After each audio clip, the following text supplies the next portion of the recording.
ନମସ୍କାରର ଶକ୍ତି। ଭାରତୀୟ ପରମ୍ପରାରେ ପରସ୍ପରକୁ ଅଭିବାଦନ କରିବା ପାଇଁ ନମସ୍ତେ ବା ନମସ୍କାର ବ୍ୟବହୃତ ହୁଏ। ଏହାର ଅର୍ଥ ହେଉଛି ତୁମ ଭିତରେ ଥିବା ପରମାତ୍ମାଙ୍କୁ ପ୍ରଣାମ। ବିଭିନ୍ନ ସଂସ୍କୃତିରେ ବ୍ୟବହୃତ ଅଭିବାଦନ ସମଭାବର ଏକ ବାର୍ତ୍ତା ପ୍ରଦାନ କରେ, ଯାହା ଦର୍ଶାଏ ସମସ୍ତ ପ୍ରାଣୀଙ୍କଠାରେ ନିଜକୁ ଦେଖିବା ଏବଂ ନିଜଠାରେ ସମସ୍ତ ପ୍ରାଣୀଙ୍କୁ ଦେଖିବା। ଯେତେବେଳେ ସଚେତନତା ସହିତ ଏପରି ଅଭିବାଦନ କରାଯାଏ, ସେତେବେଳେ ସେମାନେ ନିଜ ଭିତରେ ଏବଂ ଅନ୍ୟମାନଙ୍କ ମଧ୍ୟରେ ପରମାତ୍ମାଙ୍କୁ ଅନୁଭବ କରିବାର କ୍ଷମତା ପାଇଥାନ୍ତି। ସବୁ ସ୍ଥାନରେ ସମଭାବ ରକ୍ଷା କରିବା ହେଉଛି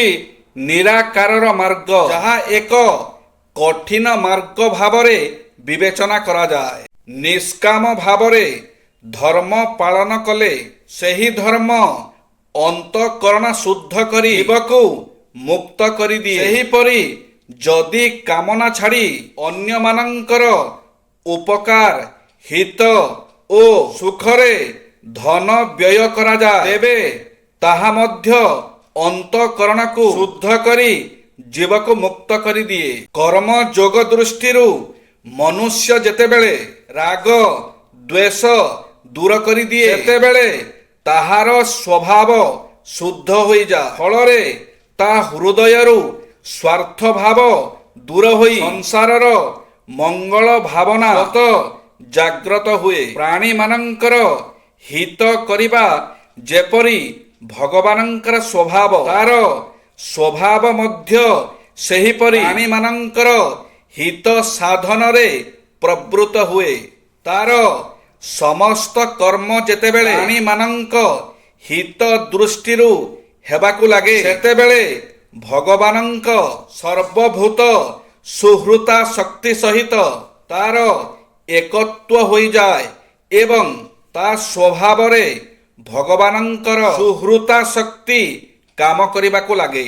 କ୍ରିୟମାଣ କର୍ମର ସଂସ୍କାର ଅଂଶ ଦୁଇ ଭାଗରେ ବିଭକ୍ତ: ଶୁଦ୍ଧ ଓ ପବିତ୍ର ସଂସ୍କାର ଏବଂ ଅଶୁଦ୍ଧ ଓ ଅପବିତ୍ର ସଂସ୍କାର। ଶାସ୍ତ୍ର ବିହିତ କର୍ମ କଲେ ଯେଉଁ ସଂସ୍କାର ପଡ଼େ, ତାହା ଶୁଦ୍ଧ ଓ ପବିତ୍ର ଏବଂ ଶାସ୍ତ୍ର ନୀତି ଓ ଲୋକମର୍ଯ୍ୟାଦାର ବିରୁଦ୍ଧ କର୍ମରୁ ଯେଉଁ ସଂସ୍କାର ପଡ଼େ, ତାହା ଅଶୁଦ୍ଧ ଓ ଅପବିତ୍ର।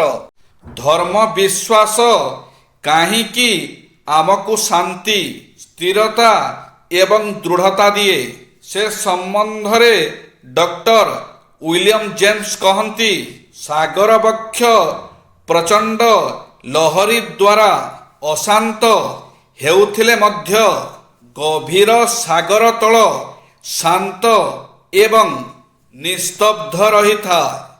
ଈଶ୍ୱରଙ୍କ ବିଶାଳ ବାସ୍ତବତା ଉପଲବ୍ଧି କରିଥିବା ବ୍ୟକ୍ତିର ଅନ୍ତର ସାଗର ତଳ ପରି ଶାନ୍ତ ରହିଥାଏ। ଧୀର, ଶାନ୍ତ ଏବଂ ଯେକୌଣସି କାର୍ଯ୍ୟ କରିବାର ଆଗ୍ରହୀ ବ୍ୟକ୍ତି ହିଁ ପ୍ରକୃତ ଧାର୍ମିକ ବ୍ୟକ୍ତି। ଆମେ ଚିନ୍ତିତ ଓ ଉଦ୍ବିଗ୍ନ ଥିବା ସମୟରେ ଈଶ୍ୱରଙ୍କୁ ଡାକିବା ପାଇଁ ଇମାନୁଏଲ ବେଣ୍ଟ କହିଛନ୍ତି, ଈଶ୍ୱରଙ୍କ ନିକଟରେ ବିଶ୍ୱାସ ରଖ, ଏହି ବିଶ୍ୱାସ ହିଁ ଦରକାର। ଜୟ ଶ୍ରୀ ଜଗନ୍ନାଥ।